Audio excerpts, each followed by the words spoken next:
প্রিয় শিক্ষার্থীবৃন্দ, শুভ সকাল।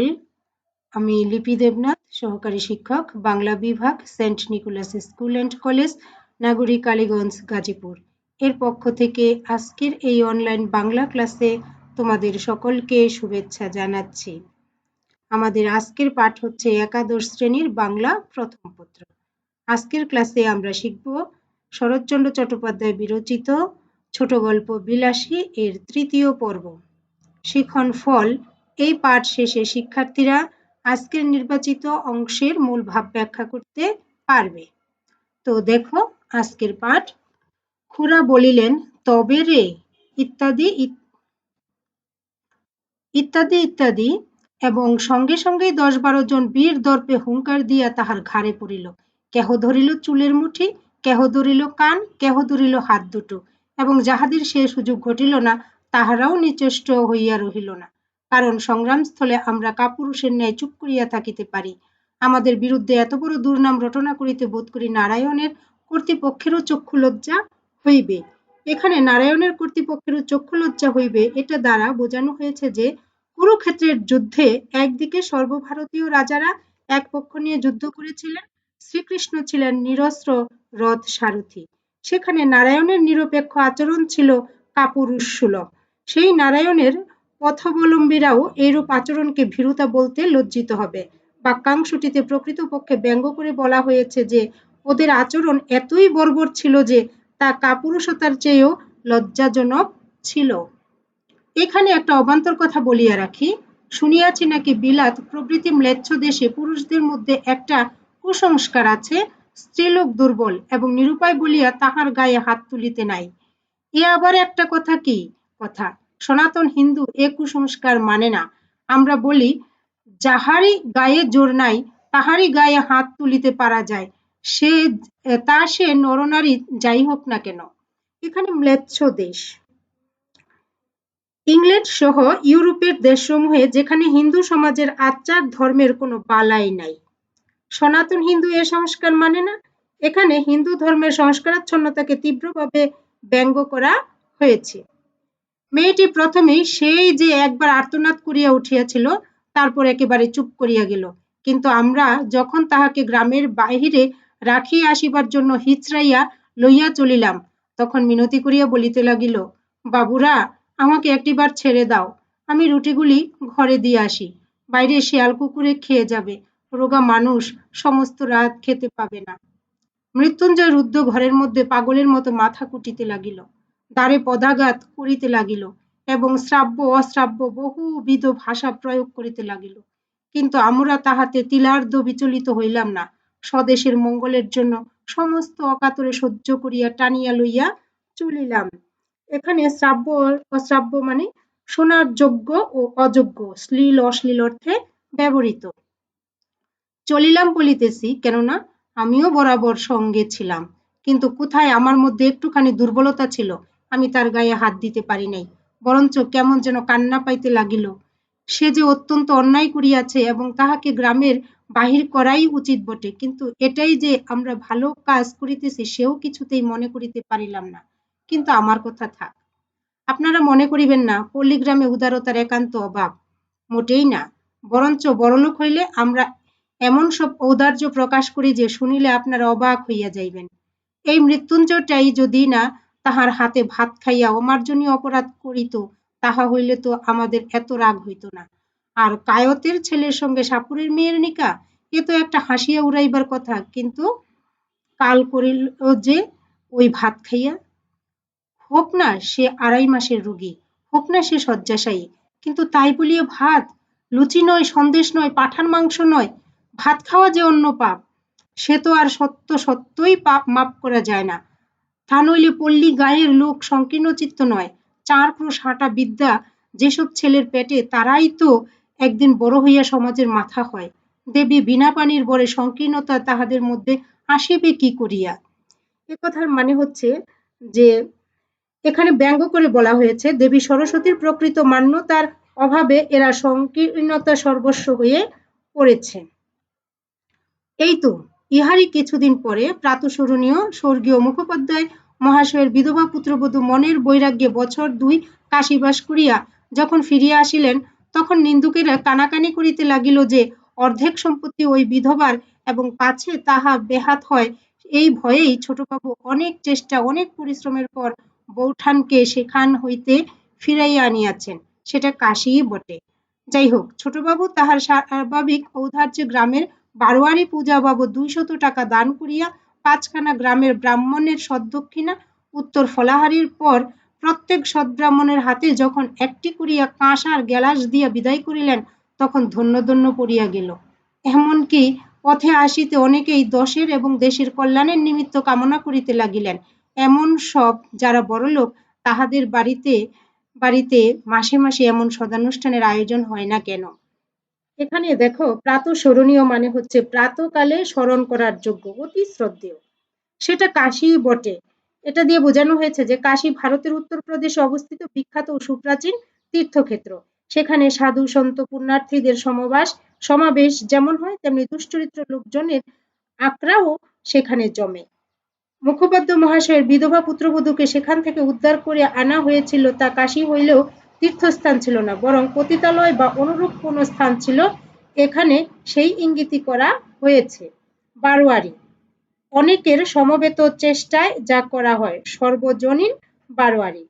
সুদক্ষিণা পুরোহিতের সম্মানী বা সেলামি, ফলাহার জলযোগ বা ফলার। ধন্য ধন্য পড়িয়া গেল, সকলের প্রশংসায় পঞ্চমুখ হয়ে উঠলেন। কিন্তু যাক, মহত্বের কাহিনী আমাদের অনেক আছে। মহত্বের কাহিনী মানে মহানুভবতার কথা, ব্যঙ্গার্থে নীচতার কাহিনী। যুগে যুগে সঞ্চিত হইয়া প্রায় প্রত্যেক পল্লীবাসীর দ্বারেই স্তূপাকার হইয়া উঠিয়াছে। এই দক্ষিণাবঙ্গের অনেক পল্লীতে অনেক দিন ঘুরিয়া গৌরব করিবার মতো অনেক বড় বড় ব্যাপার প্রত্যক্ষ করিয়াছি। চরিত্রেই বলো, ধর্মেই বলো, সমাজেই বলো, আর বিদ্যাতেই বলো, শিক্ষা একেবারেই পুরা হইয়া আছে। এখন শুধু ইংরেজকে কষিয়া গালিগালাজ করিতে পারিলে দেশটা উদ্ধার হইয়া যায়। বৎসরখানেক গত হইয়াছে, মশার কামড় আর সহ্য করিতে না পারিয়া সবেমাত্র সন্ন্যাসীগিরিতে ইস্তফা দিয়া ঘরে ফিরিয়াছি। একদিন দুপুরবেলা ক্রোশ 2 দূরের মালোপাড়ার ভিতর দিয়া চলিয়াছি। হঠাৎ দেখি একটা কুটিরের দ্বারে বসিয়া মৃত্যুঞ্জয়। তাহার মাথায় গেরুয়া পাগড়ি, বড় বড় দাড়ি চুল, গলায় রুদ্রাক্ষ ও পুতির মালা।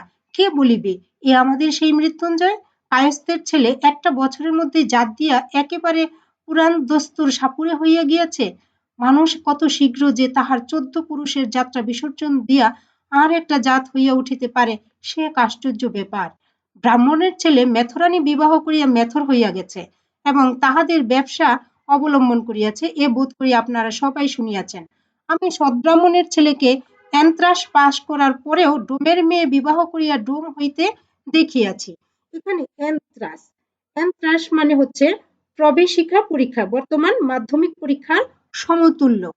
এখন সে ধুচুনি কুলো বুনিয়া বিক্রয় করে। আচ্ছা, ধুচুনি, ধুচুনি মানে হচ্ছে চাল ইত্যাদি ধোয়ার জন্য বহু ছিদ্র বিশিষ্ট বাঁশের ঝুড়ি। শুয়োর চড়ায়, ভালো কায়স্থ সন্তানকে কসাইয়ের মেয়ে বিবাহ করিয়া কসাই হইয়া যাইতেও দেখিয়াছি।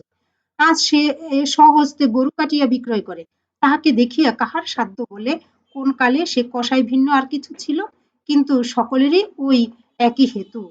আমার তাই তো মনে হয়, এমন করিয়া এত সহজে পুরুষকে যাহারা টানিয়া নামাইতে পারে, তাহারা কি এমনি অবলীলাক্রমে তাহাদের ঠেলিয়া উপরে তুলিতে পারে না?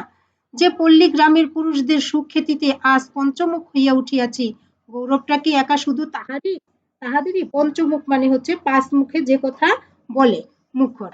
পল্লী গ্রামের পুরুষদের সুখ্যাতি ব্যঙ্গ করে সুখ্যাতি বলা হয়েছে। বস্তুত লেখক গ্রামের পুরুষদের সমালোচনা ও নিন্দা করেছেন। শুধু নিজের জুড়েই যে এত দ্রুত নিচের দিকে নামিয়া চলিয়াছে, অন্তরের দিক হইতে কি এতটুকু উৎসাহ, এতটুকু সাহায্য আসে না? কিন্তু যাক, চোখের মাথায় হয়তো বা অনধিকার চর্চা করিয়া বসিব। কিন্তু আমার মুশকিল হইয়াছে যে আমি কোনো মতেই ভুলিতে পারি না যে দেশের 90 জন নরনারীরাই ওই পল্লী গ্রামেরই মানুষ, এবং সেই জন্য কিছু একটা আমাদের করা চাই। যাক, বলিতেছিলাম যে দেখিয়া কে বলিবে এ সেই মৃত্যুঞ্জয়, কিন্তু আমাকে সে খাতির করিয়া বসাইল। বিলাসী পুকুরে জল আনিতে গিয়াছিল, আমাকে দেখিয়া সেও ভারী খুশি হইয়া বারবার বলিতে লাগিল, তুমি না আগলালে সে রাত্রিরে আমাকে তারা মেরেই ফেলতো। আমার জন্য না জানি কত মার তুমি খেয়েছিলে। কথায় কথায় শুনিলাম পরদিনই তাহারা এখানে উঠিয়া আসিয়া ক্রমশ ঘর বাঁধিয়া বাস করিতেছে এবং সুখে আছে। সুখে যে আছে একথা আমাকে বলার প্রয়োজন ছিল না, শুধু তাহাদের মুখের পানে চাহিয়াই আমি তাহা বুঝিয়াছিলাম। তাই শুনিলাম আজ কোথায় নাকি তাহাদের সাপ ধরার বায়না আছে এবং তাহারা প্রস্তুত হইয়াছে। আমিও অমনি সঙ্গে যাইবার জন্য লাফাইয়া উঠিলাম। ছেলেবেলা হইতেই দুটো জিনিসের উপর আমার প্রবল শখ ছিল। এক ছিল গোকরা সাপ ধরিয়া পোষা, আর ছিল মন্ত্রসিদ্ধ হওয়া। মন্ত্রসিদ্ধ মানে হচ্ছে মন্ত্রের সাধনায় সিদ্ধি অর্জন করেছেন এমন, যার উচ্চারিত মন্ত্র অব্যর্থভাবে কার্যকর। সিদ্ধা হওয়ার উপায় তখনও খুঁজিয়া বাহির করিতে পারি নাই, কিন্তু মৃত্যুঞ্জয়কে উস্তাদ লাভ করিবার আশায় আনন্দে উৎফুল্ল হইয়া উঠিলাম। সে তাহার নামজাদা শ্বশুরের শিষ্য, সুতরাং মস্ত লোক। আমার ভাগ্য যে অকস্মাৎ এমন প্রসন্ন হইয়া উঠিবে তাহা কে ভাবিতে পারিত। কিন্তু শক্ত কাজ এবং ভয়ের কারণ আছে বলিয়া প্রথমে তাহারা উভয়ই আপত্তি করিল, কিন্তু আমি এমনই নাছোড়বান্দা হইয়া উঠিলাম যে মাসখানেকের মধ্যে আমাকে সাগরেদ করিতে মৃত্যুঞ্জয় পথ পাইল না। সাপ ধরার মন্ত্র এবং হিসাব শিখাইয়া দিল এবং কবজিত ওষুধ সমেত মাদুলি বাঁধিয়া দিয়া দস্তুর মতো সাপুড়ে বানাইয়া তুলিল। মন্ত্রটা কি জানেন? তার শেষটা আমার মনে আছে। ওরে কেউটে, তুই মনসার বাহন, মনসা দেবী আমার মা, উলট পালট পাতাল ফোর, ডোরার বিষ তুই নে, তোর বিষ ডোরারে রে, দুধরাজ মণিরাজ কারাজ্ঞা, বিষ হরিরাজ্ঞা। আচ্ছা, মনসা হিন্দু ধর্মানুসারে সাপের দেবী। ইহার মানে যে কি তাহা আমি জানি না, কারণ যিনি এই মন্ত্র এরও দ্রষ্টা ঋষি ছিলেন নিশ্চয়ই কেহ না কেহ ছিলেন, তার সাক্ষাৎ কখনো পাই নাই। মন্ত্রের দ্রষ্টা মানে যিনি প্রথম মন্ত্র লাভ করেন। মন্ত্র সম্পর্কে সাধারণ লোকবিশ্বাস এই যে মন্ত্র কেউ তৈরি করেন না, তা কোনো ভাগ্যবান দৈব বলে পেয়ে থাকেন। যার কাছে প্রথম মন্ত্র আবির্ভূত হয় তিনিই মন্ত্র দ্রষ্টা। অবশেষে একদিন ওই মন্ত্রের সত্য মিথ্যার চরম মীমাংসা হইয়া গেল বটে, কিন্তু যতদিন না হইল ততদিন সাপ ধরার জন্য চতুর্দিকে প্রসিদ্ধ হইয়া গেলাম। সবাই বলাবলি করিতে লাগিল, হ্যাঁ, নেড়া একজন গুণী লোক বটে, সন্ন্যাসী অবস্থায় কামাখ্যায় গিয়া সিদ্ধ হইয়া আসিয়াছে। এতটুকু বয়সের মধ্যে এত বড় উস্তাদ হইয়া অহংকারে আমার মাটিতে পা পড়ে না, এমনই জো হইল। কামাখ্যা ভারতের আসাম রাজ্যে অবস্থিত প্রাচীন তীর্থস্থান। তান্ত্রিক সাধক ও উপাসকদের তন্ত্রমন্ত্র সাধনার জন্য বিখ্যাত।